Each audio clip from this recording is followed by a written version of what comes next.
not going well. So hopefully for KT, they can rally again, they can regroup and have a stronger game too. SPT though, they take us, Tetcher, to Dragonshire, and the team has a very special relationship to that battleground, don't they?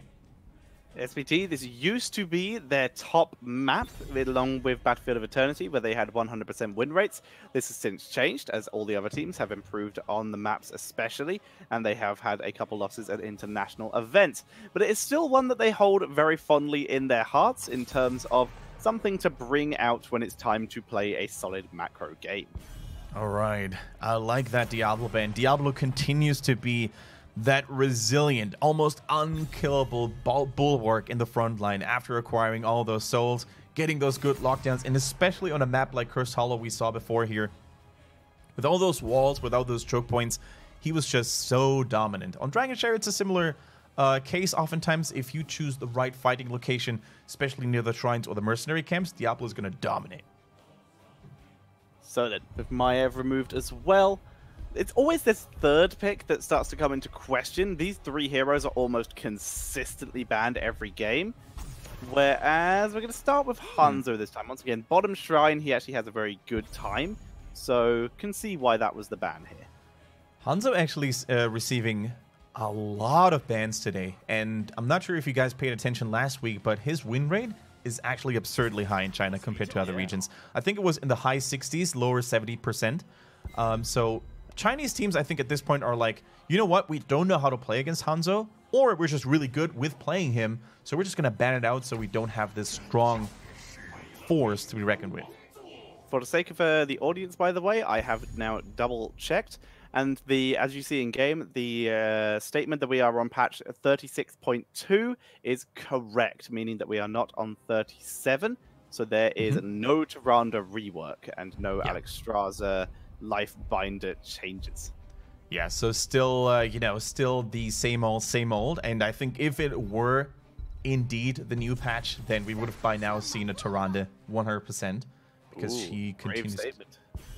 Oh no, I definitely think we're going to see her right of the get-go. If she doesn't receive any nerfs or any changes, I think we're going to see her right of the get-go. I think you might be right. Although I will say, it amuses me. I completely forgot how much of an effect that Tyrande heroic can have on your FPS. Oh, you mean Shadowstalk or Starfall? Shadowstalk. Shadowstalk, yeah.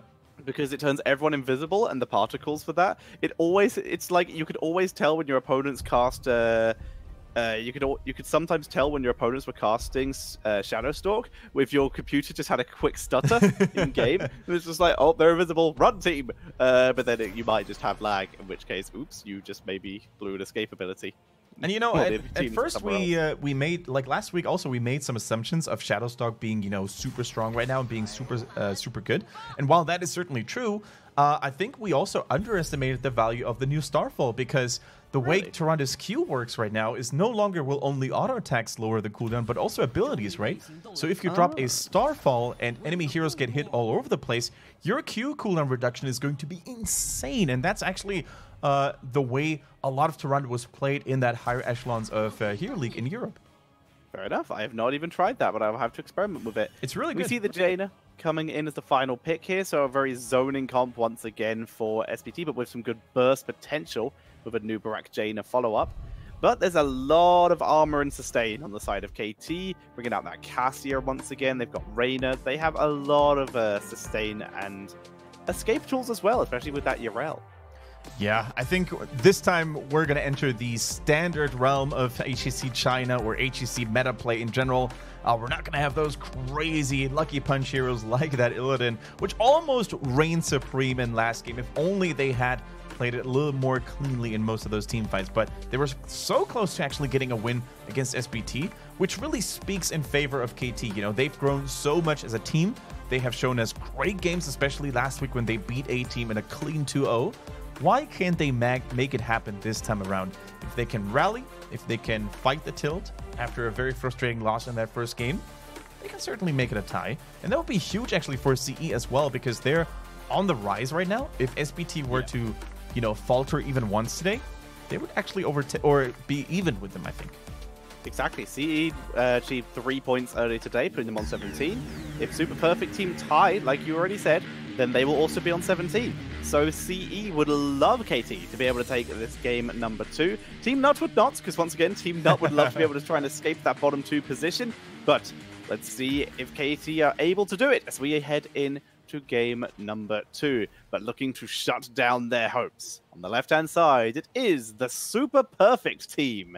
And playing for them, it is Lucky, Melody C, Misaka, Soap, and ZZH. Yeah, and facing them is Kudos top here, represented by TWT, Kiaru, Lotus, Timeless, and Bad. And, you know, they came so close to causing a little bit of an upset in that first game. Yeah. Although it looked one-sided in terms of statistics and how many kills SPT was able to achieve, I think the team fights, especially early on and in the middle of the game, they were really, really back and forth. So no longer would I say is this an automated, guaranteed win for SPT. But let's see how things are going to unfold in a more stable, more standard environment, because it's sometimes easy to walk away with a surprising strategy where you force the enemy into an uncomfortable situation. But now where both teams are playing standard, this is really where things are going to look a little more one-sided, or clear, I should say. So let's have a look at some of the talents at level 1. Everything normal on the side of SPT, but on the side of KT, we're seeing that Clemency, and we're seeing Exterminator, and we're seeing Thunderstroke. You can get a lot of variation there, so we do see those. And the Iron Skin increase on Johanna as well, which is quite interesting. Also, because I found out last week that Grubby doesn't know what it is, please tell me you know what a Dalek is. A Dalek? A Dalek. I have never heard that word in my life before. It sounds like a cheap version of garlic to me. Okay, cool. Wait, are you not going to tell us what it is? I'm pretty sure nobody in chat has ever heard about it. I'm pretty sure some people in chat have, so I believe at least one of them has seen at least an episode of Doctor Who. What? Who's Doctor Who? No, I'm just kidding. I know that much. I'm not that much of a barbarian. That's what Grubby said. Grubby didn't know who Doctor Who was either. He's heard of the show and has never seen a single episode. Okay, well, I haven't watched a single episode ever. I still know who he is and what the show is about. Okay. The main villain... Okay. One of the main antagonists of the Doctor in Doctor Who is a Dalek. They are soulless killing machines, which know pretty much only hatred and exterminate. Okay. Are they robots? Sorta. They're shells around squid-like alien things. Ew. That brings back memories of my recent adventures in BFA, because there's a lot of squids if you play in Stormsong Valley. Fair enough. But yeah, it is. They are tiny squid fins inside robot shells. They kill everyone. It's like a kind of thing where it was a big thing in the UK back in when it was originally released, Doctor Who, where Daleks were apparently so terrifying that children were hiding behind sofas when they were on TV. But the biggest thing was, oh, they're on wheels, just walk up some stairs. Lotus gets bodied and taken out. But then they released the new versions of the Daleks and they could float, so therefore stairs were suddenly irrelevant. Nice. They learned a few tricks. I see. Did. So, upgrades. Back to the game, actually. Back to Heroes of the Storm. I was starting to get a little worried for Anubrak here, because KT fields 2 heavy-hitting auto-attack heroes, right? And guess what Anubrak still is most susceptible to? It is strong physical auto-attack damage. In the meanwhile, we see Timeless, by the way, on that Johanna, trying to buy as much time as possible. That was a very close condemn here. Rainer now in the mix as well, and look how he's starting to shred that beetle. Lucky realizes as well that the blinding light would be up very soon, that shield glare, so decided to back up as well. With Noob taking damage, with the interrupt inevitable, they decided it would be much more suitable to back up and fight another day. In this case, though, KT are about to get the double channel, with bot already under their control. Reyna rotating up to top to help Yarel. They have control there, but with only Timeless in mid, there is no chance of this Dragonite going over to KT, at least yet. Yep, Timeless doesn't seem to have another shot of that healing fountain, so he has to remain that low for now. He also didn't go for Laws of Hope at level 1, so yeah, his health bar is a little worrisome at the moment, and if the Stone Skin doesn't get popped in time, he might actually fall victim to that gank that SPT was trying to prepare here. In the meanwhile, we actually see that both side lanes are utterly dominated by KT up to this point, because I think SPT put a little too much focus onto the middle. But the moment Lucky and ZZH are rotating to the top, that's of course where they get that shrine back in control. Look at Cassia just casually walking into melee range with that physical armor. Beautiful to see. See the clemency for the heal there. Intercession coming in as level 7, so the cleanse being used just in case. Blind drop, decides not to fend, and just walks into the minion wave instead for some wave clear. Johanna is 1v3ing. Nice jukes. Not the most advisable. Is juking, but is not really doing anything with those jukes. Just sort of fancily dying. That's the problem if you don't have a gap closer or an escape mechanism. You know, a Muradin or a Diablo probably would have been able to run away here, but with Johanna being out of Iron Skin as well, there was nothing they could do. Now, good cleanse coming in from the white main, keeping Bad and Lotus alive. Good stuff. And the siege tank moves forward. Just looking to do some damage. 23 stacks already on Thunderstroke. Yep. Very cool. Very well done there by Cassia. This is, of course, a little bit easier because she is fighting basically a mobile target. And here comes the gank onto Soap. Kiaru is trying to bait Dahaka into sticking, you know, in that fight a little bit longer. He actually goes back. I thought he would jump over the wall here. Kiaru might have actually overstayed his welcome there. He drops another jump. Raynor comes to help as well. Jaina needs to intercept those frost bolts. The heal scroll, it's enough, and Lucky picks up the kill, but only barely. If ZZH hasn't shown up, then somehow she would have got away.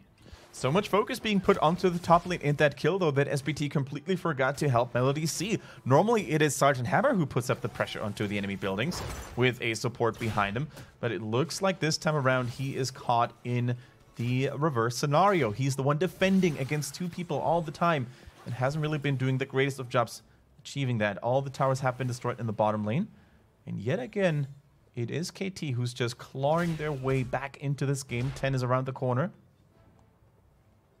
You see Lotus starting the mercenary camp, going to make some use of that exterminator.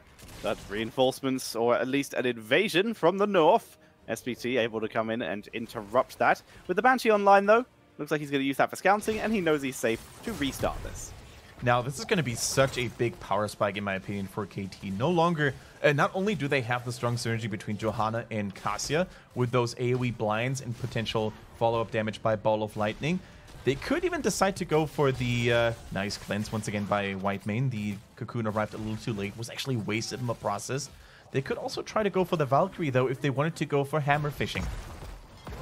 They could. We see a Sacred Ground. Nice by Dahaka pulling him out of it. But it's given enough time for Lotus to come in, so reinforcements. Soap not gonna die. They just knock him back, and with the Water Elemental being a good zoning tool as well. And then you see Silas once again eats a huge amount of damage. Well, you see having to boost away, but Dahaka with a fantastic rotation takes down TWT, and now Bad is also gonna get taken down. Beautiful Brush Stalker by Dahaka.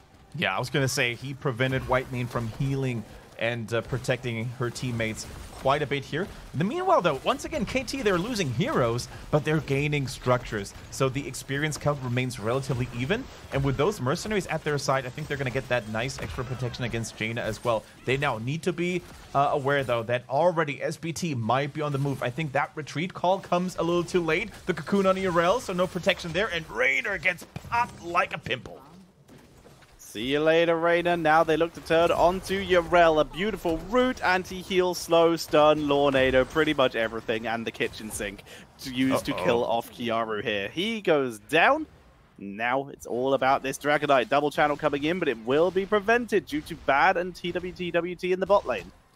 Yeah, and now with two heroes gone, one of them being the solo laner, one of them being the main damage dealer, there is nothing KT can do right now. The Ball of Lightning also gets used for good measure here, but I don't think anything can stop that first Dragonite from happening here. I think SPT is going to use their numbers advantage to get this one done. There we go. Now, good news for KT. Most of their structures are still pretty healthy, especially the forts, so they shouldn't take critical damage, but they certainly need to make sure that they do not lose more team members, because they really need to put up a good defense now. As I say that. Bit of a move in. Once again, Timeless holding the line, actually, though. Gets the armor, the Aegis, but the camp's still stolen. Lornado, absolute wreckage by SPT once again. Yrel, that is unadvisable. Down she goes, and that is a triple kill for SPT. See, that is exactly what I was talking about, Tetcher. First of all, the Dragon Knight is pushing, so why would you even want to waste time in a team fight while the Dragon Knight is going to destroy your buildings in the middle? Secondly, that is the fighting location that SPT is looking for the BFG. They have that choke point, they have a strong front line as well to hold this until the end of time. So KT, with even the 13 talent down, they chose the wrong location to fight at the wrong time. Yes, they did. And as such, we will see this fort go down. It's really important that SPT do have this lead, as the longer this game takes, the more likely it is KT will be able to win. Because the biggest issue so far for KT has been Sergeant Hammer using siege tactics every time Cassia tries to outduel. This would be disabled once Martial Law comes online. Reyna, nice intercession by TWT, once again saving Lotus. But once Martial Law's online, the ignoring armor, then Bad will outduel Hammer pretty much every single time. The problem with that is getting to that point, as this is why SPT are trying to gain as much value and as big of a lead in the early game as possible. Going for that kill on Misaka is a risky endeavor. Not only is he a slippery beetle thanks to the burrow charge, but he also is pretty tanky when Cassia and Jamie are nearby. They also use that distraction in the middle to open that window for the bottom mercenary camp. I wonder if SPT is actually willing to fight now with 16. KT needs to evacuate or find a kill very quickly. There we go. They find it. They blow up a Nubrak with superior auto attack damage from Raynor and Cassia. A good move. Keep going. Keep going. What? They hold it. They don't dive any further. The Lornado just a bit too good for the zoning potential here. And the lack of willingness from the rest of KT to follow up. We do see SPT only going down by one person, and they are still able to get their own Merc camp. I think that was a communication issue there. You could really see how Lotus on that Raynor had the right idea, you know, capitalize on that death on a Nubrak and try to take something away from the enemy team. They don't even care about the talent advantage when the main tank is gone. But Timeless and I think it was also Yrel who both went immediately to deal with that siege giant camp in the bottom lane. So the front line and the back line unfortunately had different ideas of what to do, and that really cost them dearly here with that momentum that they just lost. And so, SPT, Melody C continues to stutter backwards, trying to not get himself caught out of position. Lotus's Banshee, once again, acting like a marvelous mobile ward. It keeps it around a little too long, and it dies. I don't know why he treat that. Yeah. That looked a little weird, didn't it? I mean, losing the the Banshee is quite a big deal. Oh, Bad, you're in the wrong neighborhood, my friend. You're gonna get locked down, safe for now, but yeah, just the wrong rotation, the wrong pathing. And with that channel being interrupted, Johanna's unable to sneak the Dragon Knight, and with that, we will likely see SPT rotate up, gain control of top. Timeless, I think, would have spotted Misaka there, especially due to the minion wave, so now he's going to be able to rotate up, because Raynor and Yrel need help. It's going to be a 4 versus 3. Boy. They move in a good condemn, but it's not enough, with Raynor already dead. And now, nice counter kill by Kiara, actually, as they look to turn this round. There is the Sacred Ground.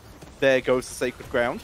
As we see Tim diving once again onto ZZH. Quick knockback with the follow-up. But with Melody C rotating up, numbers advantage is just too much. And SPT will be able to probably get another 2 kills here. At least 1. Johanna should be able to leave. Oh, maybe not. That was a bad timing on that move back. Actually timing that terribly. Should have just run through while Iron Skin was still active. Instead ran into the Scholar ceiling while the Iron Skin was deactivated. Yep, and one by one with those sloppy misplays and the sloppy timing by KT, Sergeant Hammer, Melody C gets that clean triple kill, and the Dragon Knight being the icing on the cake here. So everything is looking mighty good. Good map awareness and play by Misaka as well. They're cutting off Cassia's retreat path. They blow her up again, making it a quad kill in the end. And now the Dragon Knight has free reign in the bottom, while the rest of SPT is tearing things apart in the top lane. The double pincer move, so nice. They could have even continued that without minions because of beetles intercepting the aggro of the fort.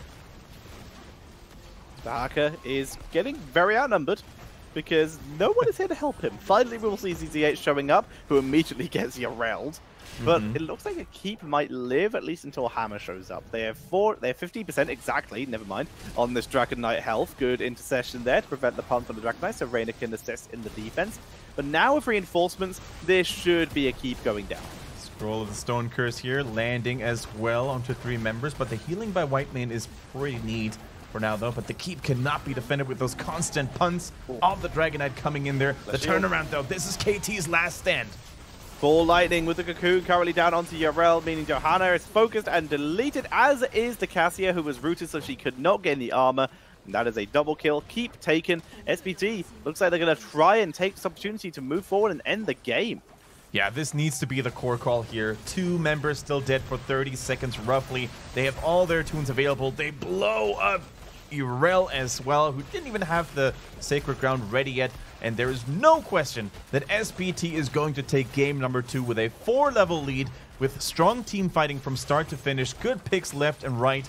They're going to make this a 3-pointer. And as we said earlier, much needed, because CE was already looking to overtake them throughout the course of this day. So with them not faltering, not disappointing, although they still need to finish that core, they're basically maintaining a strong lead over CE. Great start by SPT. Not only do they take a lead over CE, they currently take a lead over Beyond the Game, which means if the A team decide to step it up today, or then there is a good chance that SPT could actually move into first place. BTG, they play twice today against the A team and KT, both potentially assailable teams.